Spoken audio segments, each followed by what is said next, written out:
Hello നമസ്കാരം. ആനന്ദ് ശ്രീബാല എന്ന ചിത്രത്തിൻ്റെ ആദ്യ ഷോ ഇപ്പോൾ കേരളത്തിലെ വിവിധ തിയേറ്ററുകളിൽ അവസാനിച്ച് ചിത്രത്തിൻ്റെ ആദ്യ റെസ്പോൺസൊക്കെ പുറത്തുകൊണ്ടിരിക്കുകയാണ്. ആ ഒരു അപ്ഡേഷനാണ് ഇന്നൊരു വീഡിയോ ഭാഗത്ത്. വീഡിയോയിലേക്ക് വരുമ്പോൾ വീഡിയോ ലൈക്ക് ചെയ്യുക, ചാനൽ സബ്സ്ക്രൈബ് ചെയ്യുക. നവംബർ മാസം ധാരാളം ചിത്രങ്ങൾ OTT റിലീസ് ചെയ്യുന്നുണ്ട്. ചാനൽ ഭാഗം പരിശോധിച്ചാൽ നിങ്ങൾക്ക് ആ വീഡിയോയ്ക്ക് കാണാൻ വേണ്ടി സാധിക്കുന്നതായിരിക്കും. അർജുൻ അശോകൻ, അപർണ ദാസ് എന്നൊക്കെ പ്രധാന കഥാപാത്രങ്ങളായി ഇന്ന് റിലീസ് ചെയ്ത ചിത്രമായിരുന്നു ആനന്ദ് ശ്രീബാല. എല്ലാ സിനിമാ പ്രേമികളും ഒരേപോലെ ചിത്രത്തിൻ്റെ റിലീസിനായി കാത്തിരിക്കുകയായിരുന്നു. ഫൈനലി ചിത്രത്തിൻ്റെ ആദ്യ ഷോ ഇപ്പോൾ കേരളത്തിലെ വിവിധ തിയേറ്ററുകളിൽ അവസാനിക്കുമ്പോൾ ചിത്രത്തിന് മികച്ച പോസിറ്റീവ് റെസ്പോൺസ് തന്നെയാണ് പുറത്തുവന്നുകൊണ്ടിരിക്കുന്നത്.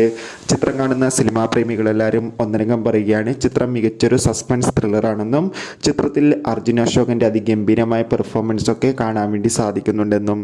എന്തായാലും ആനന്ദ് ശ്രീബാല എന്ന ചിത്രത്തിൻ്റെ കൂടുതൽ അപ്ഡേഷൻ അറിയാൻ വേണ്ടി കാത്തിരിക്കാം. ചിത്രം കാണുന്നവരുടെ അഭിപ്രായം തീർച്ചയായും കമൻറ്റ് ബോക്സിൽ രേഖപ്പെടുത്താൻ വേണ്ടി ശ്രമിക്കുക.